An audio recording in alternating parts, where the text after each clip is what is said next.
প্রভু যিশুর নামে আপনাদের সবাইকে অভিনন্দন। আর আমাদের যুবক জীবনে আমরা অনেক সময় আমরা যখন কিছু ভালো কাজটা করতে যাই তখন লোক সেটাকে গুরুত্ব দেয় না, তখন অনেক সময় আমরা ভেঙে পড়ি। এবং আমরা একটা জিনিসটা যখন করব, যখন আশপাশের বন্ধু বান্ধবীরা যখন সেই জিনিসটাকে মানে ছোট করে, তখন আমরা একটা জিনিসটাকে আবার করতে আমাদের ইচ্ছা হয় না। সো প্রিয়, এটাকে কি করে আমরা ওভারকাম করতে পারি? খুবই সহজ। মাত্তীয় পুস্তকেতে এই 5:11 পথে প্রভু যীশু এরকম বলেছিলেন, আমার অনুগামী হয়েছ বলে যখন তোমরা অবমানিত আর লাঞ্ছিত হবে, সর্বপ্রকার অববাদে ধিক্কৃত হবে, তখন তোমরা নিজেদের ধন্য মনে করো।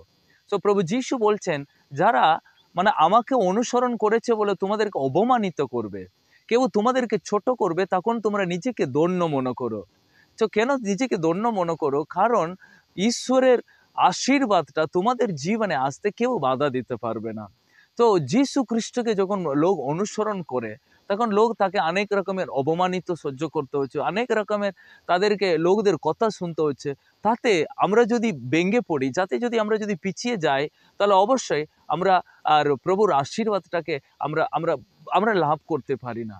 কিন্তু ঠিক সেইভাবেই আমরা যীশু খ্রিস্টকে যখন দৌড়ে থাকি, আমরা যেন তার উপরে নির্ভর করে থাকি, আমরা যেন তার দিকে তাকাতে পারি।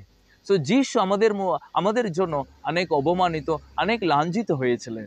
তো তিনি কখনো লজ্জা করেনি, কখনো তিনি পিছিয়ে যায়নি। তো আমাদের জীবনে আমরা যখন একটা কাজ করি, যখন লোক আমাদেরকে অপমান করবে, লোক যখন আমাদেরকে ছোট করবে, তখন ওই জিনিসটা আমরা সেই জিনিসটাকে ধন্য মনে করার অনেক ভালো। কারণ সেটাই আমাদের জীবনে আসল আশীর্বাদের একটা রাস্তা হবে।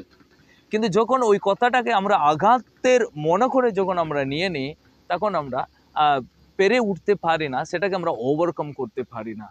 সো প্রিয়, এটা মনে রাখতে হবে যেন সদাপ্রভু আমাদের জীবনে একটা পরিকল্পনা রেখেছেন এবং সে পরিকল্পনা আমাদের জীবনে সফল হবেই।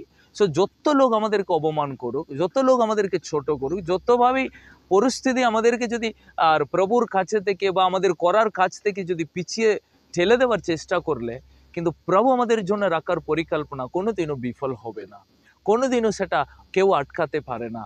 তো যিশুকে লোক ক্রুশে দিয়েছিল, যিশুকে অপমানিত ভোগ করতে হয়েছিল, তাতে তিনি কখনো লজ্জিত হয়নি, বরং তিনি সেটাকে জয় করে উঠলেন। কিভাবে?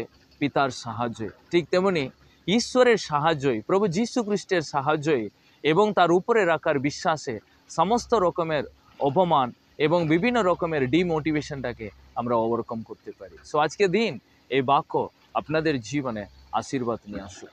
God bless you.